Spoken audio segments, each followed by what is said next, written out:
হুগলিতে যুবককে কুপিয়ে খুন। গতকাল বাড়ির সামনে যুবককে খুন। 2019-এ খুনের মামলায় অভিযুক্ত নিহত যুবক।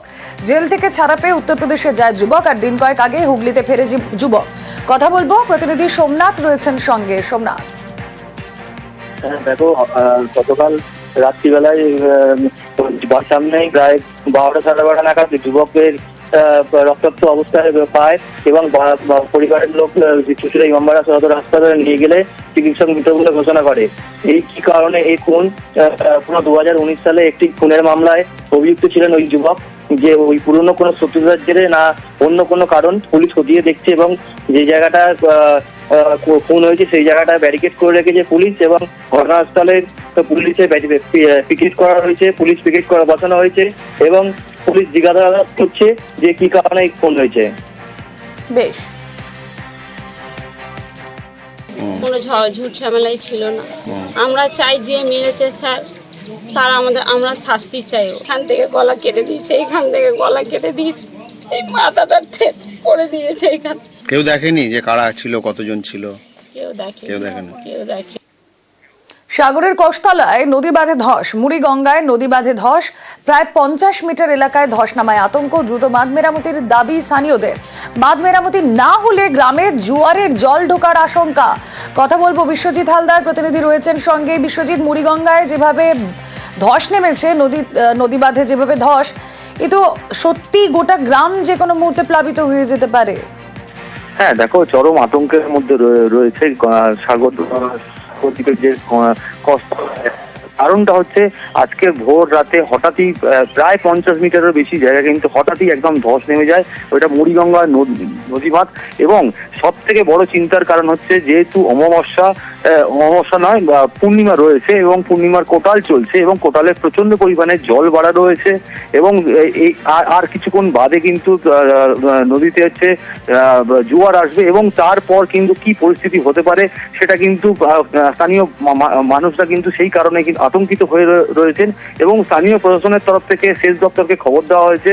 সেচ দপ্তরের থেকে শুরু করে পঞ্চায়েত, আপাতত পঞ্চায়েত বেশ কিছু মানুষজনকে নিয়ে মাটি বস্তা বন্দি করে আপাতত বাঁধটাকে ঠেকানোর একটা পরিকল্পনা কিন্তু করা হচ্ছে। যদিও স্থানীয় মানুষদের দাবি যে পাকাপোক্ত কংক্রিটের বাঁধ দরকার, না হলে কিন্তু এই বাঁধ কোনোদিন থাকবে না। ওকে, বারবার বস্তা ফেলানো হচ্ছে, টেনে নিয়ে চলে যাচ্ছে, কিন্তু আমরা চাইছি যে বালি বস্তা পড়ুক, না হয় বোল্ডার পড়ুক, এইটাই চাইছি। আবার কখন ভাঙলো? আবার রাত 2টো ভেঙেছে। তারপর কতটা ভেঙেছে, কতটা আতঙ্কে রয়েছে? আমরা খুব আতঙ্কে রয়েছি। হ্যাঁ, এই মুহূর্তে জল ঢুকে বাড়িঘর ঢুকতে পারে, তার জন্য এখন সমস্যা ঠেকানোর জন্য কাজ চালু হয়েছে, কিন্তু আটকাতে পারবো কিনা বলতে পারছি না।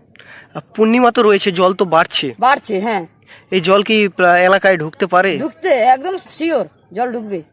যখন এসে দেখি ধস খেয়ে গেছে, অনেকটা জায়গায় ধস খেয়ে গেছে।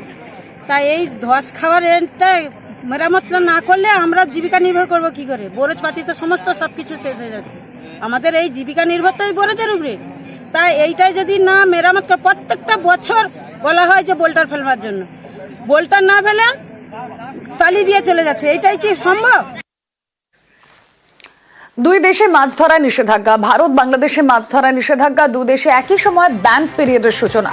আজ থেকে ভারতের সমুদ্রে মাছ ধরায় নিষেধাজ্ঞা। 14 জুন পর্যন্ত সমুদ্রে মাছ ধরা নিষিদ্ধ। 7 দিন কোনো ট্রলার, খাড়ি সমুদ্রে মাছ ধরবে না। কথা বলবো, বিশ্বজিৎ হালদার রয়েছেন সঙ্গে। বিশ্বজিৎ, হ্যাঁ, দেখো, এই প্রথম ভারত এবং বাংলাদেশের যারা মৎস্যজীবীরা একই সময়ে কিন্তু এই ব্যান্ড পিরিয়ড অর্থাৎ সমুদ্রে মাছ ধরার কিন্তু যে কাজ, সেই কাজ কিন্তু বন্ধ রাখা হলো এবং এইটা কিন্তু এই প্রথমবারই ঘটলো। অর্থাৎ আজ থেকে প্রায় 14 জুন পর্যন্ত প্রায় 60 দিনের মতো সময় কিন্তু সমুদ্রে মাছ ধরা যাবে না, তার উপর নিষেধাজ্ঞা জারি হলো। মূলত এই সময়টা হচ্ছে মাছেদের অর্থাৎ ইলিশের প্রজনন সময়, অর্থাৎ ইলিশ মাছ এই সময় বাচ্চা দেয় এবং তাদের যে প্রজনন যে সময়টা, এই সময়টাকেই ধরা হয় এবং সেই কারণে এই মুহূর্তে ভারত এবং বাংলাদেশ যৌথভাবে কিন্তু সমুদ্রে মৎস্যজীবীদের যাওয়ার উপর নিষেধাজ্ঞা জারি করলো এবং এইটি কিন্তু 14 জুন পর্যন্ত কিন্তু এই নিষেধাজ্ঞা মাছ তো সর্বত্রই যাতায়াত করে, তো এটা একসঙ্গে করা হয়েছে, এটা খুবই আশাপ্রদ। প্রায় একই নিয়ম পালন করতে চলেছে। আমাদের ওদের ব্যান পিরিয়ডটা আমাদের থেকে 3 দিন কম, কিন্তু শুরু হবে সেই এপ্রিল থেকেই। বাংলাদেশে ওটা গভর্নমেন্ট এটা মেনে নিয়েছে, মেনে নিয়ে এবছর থেকে ওরাও এটাকে প্রয়োগ করবে এই নিয়মটা। এপ্রিল মে গরম পড়লে ঝরে পড়ে মহুল গাছের ফুল, আর এই ফুলই বিক্রি করা হয় বাজারে। পুরুলিয়ার জঙ্গলমহলের বাসিন্দাদের মুখে হাসি ফোটে। মহুয়ায় জমেছে আজ মুগো, ও মহুয়ায় জমেছে আজ মুগো।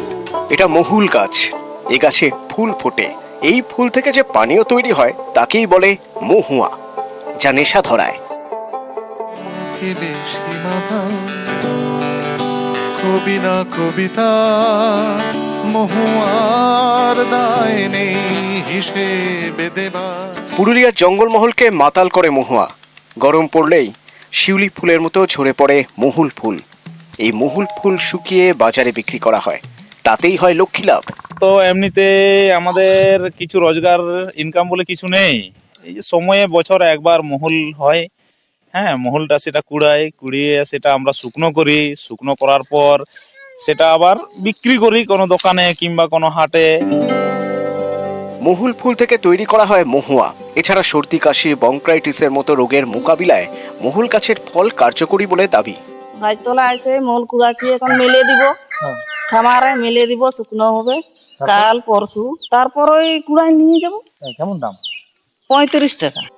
এপ্রিল মে জঙ্গলমহলের জেলাগুলিতে চাঁদি ফাটা গরম, কিন্তু পুরুলিয়ার জঙ্গলমহল জানে এই 2 মাস মহুলের মাস। এই 2 মাসে লক্ষ্মী লাভ। পুরুলিয়া থেকে ইন্দ্রজিৎ মণ্ডল, নিউজ 18 বাংলা। বিজেপির পেজে অশান্তির ছবি পোস্ট, গুজব রুখতে পাল্টা সোশ্যাল মিডিয়ার বার্তা পুলিশের। বিজেপির পেজে ভুল ছবি পোস্ট বলে দাবি পুলিশের, দুটোই দেখাচ্ছি আপনাদের। যে ছবি বিজেপির পেজে পোস্ট করা হয়েছে, বিজেপি ওয়েস্ট বেঙ্গলের পেজে যে ছবি পোস্ট করা হয়েছে এবং রাজ্য পুলিশের এক্স হ্যান্ডলে যা পোস্ট করা হয়েছে, ভিন রাজ্যের ছবি ব্যবহার করে বিজেপির এই পোস্টে উস্কানি বলে দাবি। জায়গার নাম, ঘটনা উল্লেখ করে পাল্টা পোস্ট করা হয়েছে পুলিশের তরফে। যারা উস্কানিমূলক কথা বলছেন, যারা এই ভুল মিথ্যা ছবি পোস্ট করছেন, অন্য রাজ্যের ছবি, অন্য ঘটনার ছবি মুর্শিদাবাদ বলে পোস্ট করছেন, পুলিশের উচিত অবিলম্বে তাদের বিরুদ্ধে ব্যবস্থা শুরু করা। না হলে আজকে সোশ্যাল মিডিয়ার যুগে এইভাবেই লোককে ভুল বোঝানো চলবে। লোকের আবেগ আহত হবে, কেউ কেউ বিপদগামী আচরণ করতে পারেন। ফলে যারা উস্কানি দিচ্ছেন এবং যারা মিথ্যা ছবি ছাড়ছেন, অবিলম্বে তাদের বিরুদ্ধে আইনি ব্যবস্থা শুরু হওয়া উচিত। অমিত শাহকে চিঠি জ্যোতির্ময় সিং মাহাতোর। মুর্শিদাবাদের অশান্তি নিয়ে সরব পুরুলিয়ার বিজেপি সাংসদ। রাজ্যের সীমান্তবর্তী জেলায় আর্ম ফোর্স জারির দাবি জ্যোতির্ময়ের, আফস্পা জারির দাবি জ্যোতির্ময়ের। কেন্দ্রীয় স্বরাষ্ট্রমন্ত্রীকে চিঠি দিয়ে আফস্পা জারির দাবি জ্যোতির্ময় সিং মাহাতো। দিল্লি ছাড়া পশ্চিমবাংলাকে বাঁচানো যাবে না। পশ্চিমবাংলাকে যেভাবে নরকে পরিণত করেছে, পশ্চিমবাংলাকে বাঁচানো যদি যায় তাহলে কেন্দ্রীয় গৃহ মন্ত্রণালয়ের মাধ্যমেই বাঁচানো যাবে। সেই জন্য আমি গৃহমন্ত্রীকে রিকোয়েস্ট করেছি আর্ম ফোর্স স্পেশাল পাওয়ার অ্যাক্ট 1958 অ্যাক্ট হিসেবে এখানে এটাকে উপদ্রব এরিয়া ঘোষিত করে আর ফোর্স নিয়োগ করা, তবেই শান্তি ফিরবে, এটাই আমি অনুরোধ করেছি। সীমান্তবর্তী জেলায় আফস্পার দাবি বিজেপি সাংসদের কাজ চিঠি লেখা, কটাক্ষ কুণাল ঘোষের। ওনাদের চিঠি লেখা স্বভাব। এখন ভারতবর্ষের অন্য রাজ্যে যেগুলো ঘটছে, মিজোরাম থেকে আরম্ভ করে অমুক, তাদের জন্য বোধহয় আলাদা দেশের সংবিধান নাকি আমি জানি না। বাংলাকে ওনাদের কাজ হচ্ছে অস্থিরতা তৈরি করা। তারা বিষ ঢালবেন, তারা আগুন লাগাবার উপায় করে দেবেন, তো তারাই আবার চিঠি লিখবেন। তাদের এই চিঠি, এই রাজনীতিটা করার জন্যই তো চক্রান্ত করে মুর্শিদাবাদটা করা হচ্ছে। বিজেপির পেজে অশান্তির ছবি পোস্ট, গুজব রুখতে পাল্টা সোশ্যাল মিডিয়ার বার্তা পুলিশের। বিজেপির পেজে ভুল ছবি পোস্ট বলে দাবি পুলিশের, দুটোই দেখাচ্ছি আপনাদের। যে ছবি বিজেপির পেজে পোস্ট করা হয়েছে, বিজেপি ওয়েস্ট বেঙ্গলের পেজে যে ছবি পোস্ট করা হয়েছে এবং রাজ্য পুলিশের এক্স হ্যান্ডলে যা পোস্ট করা হয়েছে, ভিন রাজ্যের ছবি ব্যবহার করে বিজেপির এই পোস্টে উস্কানি বলে দাবি। জায়গার নাম, ঘটনা উল্লেখ করে পাল্টা পোস্ট করা হয়েছে পুলিশের তরফে। যারা উস্কানিমূলক কথা বলছেন, যারা এই ভুল মিথ্যা ছবি পোস্ট করছেন, অন্য রাজ্যের ছবি, অন্য ঘটনার ছবি মুর্শিদাবাদ বলে পোস্ট করছেন, পুলিশের উচিত অবিলম্বে তাদের বিরুদ্ধে ব্যবস্থা শুরু করা। না হলে আজকে সোশ্যাল মিডিয়ার যুগে এইভাবেই লোককে ভুল বোঝানো চলবে, লোকের আবেগ আহত হবে, কেউ কেউ বিপদগামী আচরণ করতে পারেন। ফলে যারা উস্কানি দিচ্ছেন এবং যারা মিথ্যা ছবি ছাড়ছেন, অবিলম্বে তাদের বিরুদ্ধে আইনি ব্যবস্থা শুরু হওয়া উচিত।